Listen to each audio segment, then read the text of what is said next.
Mummy के यहाँ surprise दूँगी मम्मी को। तो मैं अपने मम्मी के यहाँ आ गई हूँ और मैं मम्मी को दूँगी सरप्राइज़।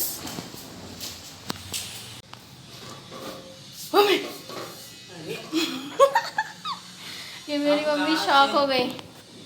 और ये देखिए मेरी नानी यहाँ पे कपड़े सुखा रही हैं। आज मैं और मेरी नानी के ऊपर पूरा वीडियो रहेगा स्पेशल। तो फ्रेंड्स, ये है मेरी नानी और मैं बचपन से इन्हीं के साथ रहती थी, क्योंकि मैं जब 15 दिन की थी और मेरे भैया 2.5 साल के थे तब मेरे पापा की डेथ हो गई थी, मतलब वो ख़त्म हो गए थे। तो उस टाइम फिर आप लोग तो जानते ही हैं, फिर माँ का सहारा कौन बने, तो माँ बाप ही होते हैं जो बच्चों का सहारा बनते हैं। तो मेरे नानी और नाना हम लोग को लेके आए थे अपने घर पे। अगर ये लोग ना होते तो शायद आज हम लोग भी इस दुनिया में ना होते, क्योंकि इन लोगों ने बहुत ज़्यादा सपोर्ट किया है। और मेरी मम्मी इतनी मतलब पढ़ी लिखी भी नहीं थी कि हम लोग को कमा के खिला सकती। तो मैंने ज़्यादा से ज़्यादा अपना बचपन अपने नानी नाना के साथ बिताया है। और मैं नानी इसमें कैमरे में बोल रही हूँ, जबकि मैं इनको अम्मा बोलती हूँ और अपने नाना को बाबू बोलती थी, क्योंकि मेरी मम्मी और मेरे मामा लोग अम्मा बाबू बोलते थे।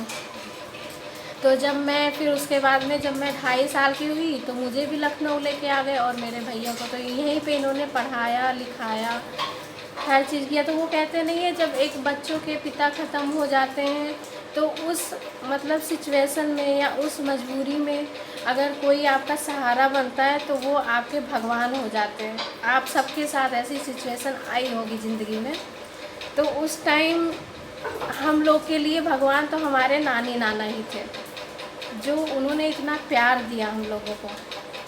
तो ये मेरी प्यारी सी नानी। थोड़ी देर के बाद बनाऊँ, क्योंकि आँखों में मेरे आंसू आ रहे हैं। तो मैं थोड़ा सा इमोशनल हो गई थी, क्योंकि जब पुरानी बातें याद करो तो आँखों में आंसू आ जाते हैं। तो ज़्यादा से ज़्यादा बचपन मैंने अपने नानी के साथ बिताया है, क्योंकि मेरी मम्मी गांव में रहती थी और मेरे नाना यहाँ क्लार्क अवध होटल में जॉब करते थे, तो इसलिए वो हम लोग को भी अपने साथ ले आए थे। तो मेरी स्कूलिंग यहीं से लखनऊ से ही हुई है, पढ़ाई लिखाई सब कुछ। और अगर ये लोग ना होते तो शायद हम लोग पढ़ लिख भी ना पाते। वो कहते नहीं है कि बचपन में जो सहारा देते हैं वो आपके लिए बहुत कुछ हो जाते हैं, तो वही मेरे नानी नाना थे। तो मैंने नर्सरी से 8th क्लास तक तो मैंने स्वामी विवेकानंद स्कूल में पढ़ाई की है। वो मतलब आईटी के साइड स्कूल है। और फिर निशादगंज में एक स्कूल था, आर कन्या पाठशाला, वहाँ से मैंने 9 से इंटर तक की पढ़ाई की है। और जब मैं बचपन में मैं पहले बचपन में बहुत ज़्यादा बीमार पड़ती थी, बहुत ज़्यादा ही। तो मेरी अम्मा क्या करती थी कि मतलब मुझे देखा करती थी कहीं ये मर तो नहीं गई क्योंकि जब मैं बीमार पड़ती थी तो मेरे मुंह में कुछ भी नहीं जाता था, ना खाना ना पानी ना कुछ। और मेरे नाना जब ड्यूटी से आते थे तो वो हमें हमेशा गोदी लेकर बैठे रहते थे, मतलब वो बहुत ज़्यादा प्यार करते थे। अब वो इस दुनिया में नहीं है, उनको गए काफ़ी साल हो गए हैं, शायद 5-6 साल या 7 साल, 5-6 साल नहीं, 14 साल हो गए मेरे नाना को इस दुनिया से गए हुए। लेकिन मेरे नाना भी बहुत ज़्यादा प्यार करते थे हम लोग को, बहुत ज़्यादा, स्पेशली हमें सबसे ज़्यादा करते थे। तो यही थी हमारी स्टोरी।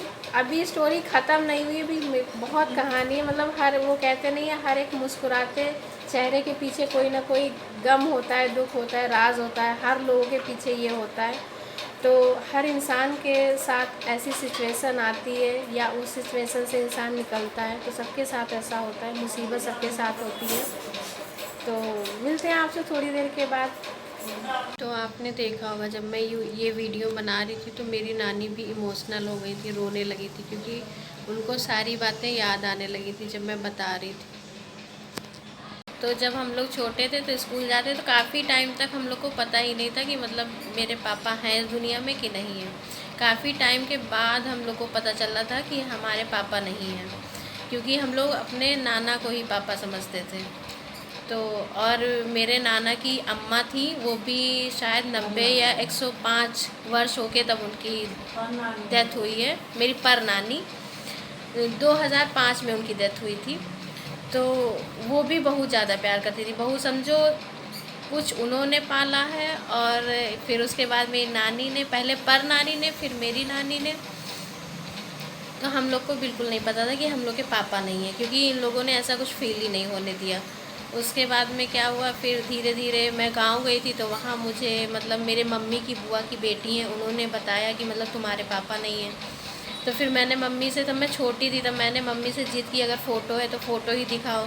फिर मैंने फ़र्स्ट टाइम अपने पापा को फ़ोटो में देखा था केवल, और मेरी मम्मी 4-5 फ़ोटो रखी थी केवल बक्से में छिपा के, तब इन्होंने हमें फ़ोटो दिखाई थी। तब हमें पता चला था कि हाँ मेरे पापा ऐसे थे, वरना मुझे बिल्कुल नहीं पता था कि पापा कैसे होते हैं। पापा शब्द मैंने अपने मुंह से कभी बोला ही नहीं कि पापा कैसे होते हैं या क्या है, क्योंकि मैं 15 दिन की थी तभी मेरे पापा ख़त्म हो गए थे।